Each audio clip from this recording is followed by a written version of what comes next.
Sir, nasasaktan po ako. Sir! Sir, tama na po. Tama na po. Nasasaktan po ako. Sir! Sir, tama na po. Tama na po, nasasaktan po ako. Sir! Sir! Sir? Sir? Huh? Narinig niyo ho ba yung tanong ko? Anong tanong mo?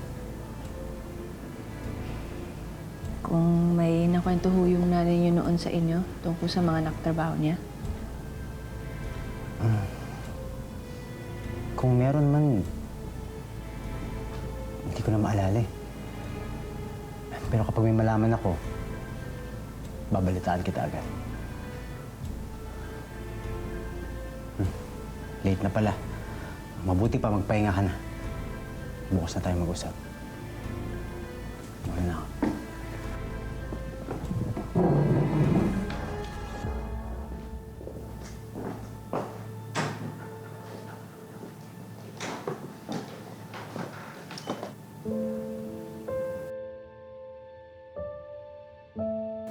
Oh, di ba? Ang ganda ng acting ko kanina. Oo nga, Nay. Narinig kita eh. Dramang-drama ah. Kala mo naman, mabuting magulang talaga. Oh, bakit? Hindi ba? Medyo. Medyo ka dyan. Magpasalamat ka at nilalakad kita kay Ma'am Dayan.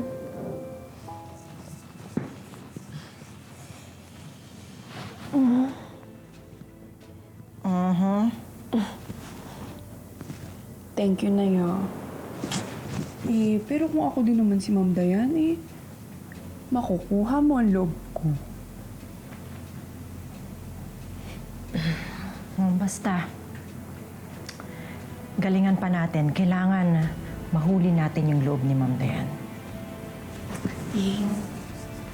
May ano nang susunod na plano natin? Kailangan mag-research pa tayo tungkol dun sa anak ni Ma'am Dayan. Kailangan mapag-aralan natin ng mabuti yung Bianca na yun.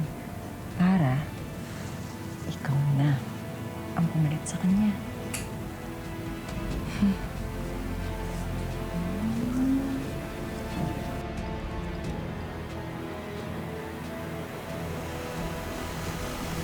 Nagabi ka nang uwi lagi ah. Saan ka galing? Marami lang akong chinek ng mga reports. Tumawag ako sa opisina mo eh. Nakausap ko yung sekretary mo. Sabi, 6:00 pa lang, malis ka na. Saan ka nga galing? Sa opisina nga. Tsaka teka nga, bakit kailangan mong tawagin yung sekretarya ko para malaman kung nasa opisina ako o wala? Dahil karapatan ko yun bilang asawa mo. Hoy, tapatin mo nga ako. May babae ka ba? Ha? Yung ba dahilan kung bakit wala ka sa opisina? Yung ba dahilan kung bakit gabi-gabi ka na umuuwi? Don't you dare walk out on me! Karapatan ko din yun bilang asawa mo.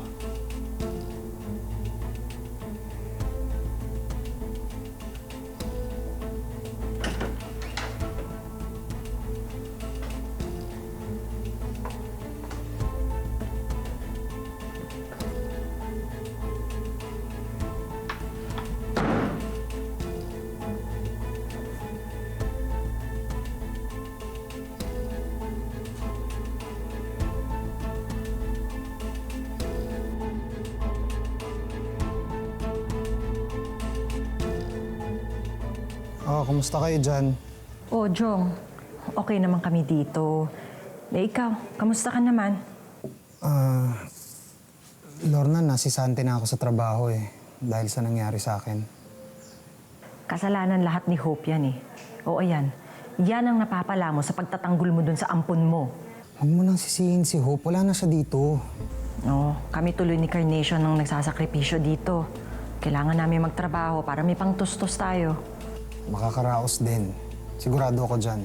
Pag gumaling na ako, maghahanap pa ulit ako ng trabaho. Tapos umuwi na kayo dito ni Carnation. Ayoko na magkahiwa-hiwalay pa tayo. Naku, Jong. Okay lang kami dito. Huwag mo kaming intindihin. Basta magpapagaling ka muna, ha? Kami nang bahala dito. Pero,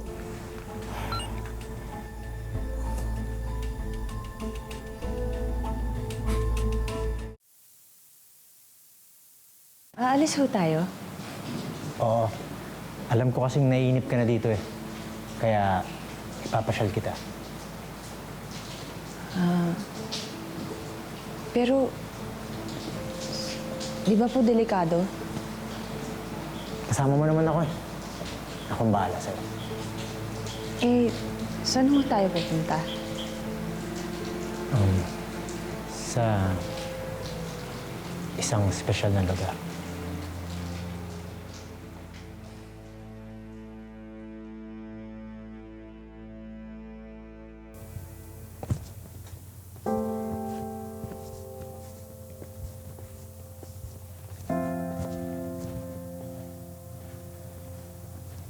Madalas kami mag-trekking noon dito.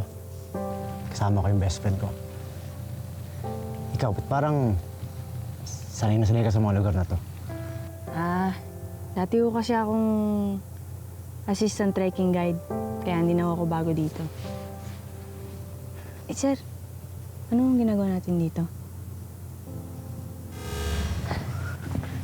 Are you sure you're okay? Hindi ka pa mapagod? Ako pa ba? Sa ganda na nakikita ako, paano naman ako mapapagod?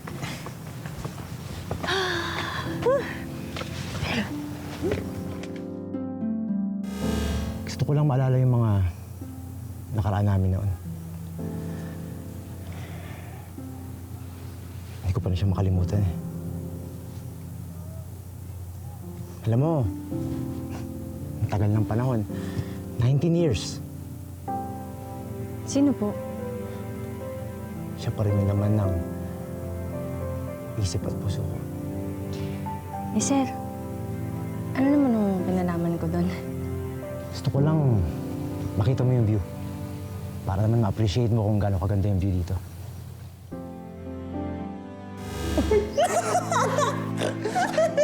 Sa tao mo, bago.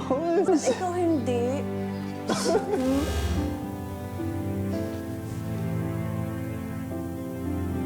Bakit po? Para saan po yun?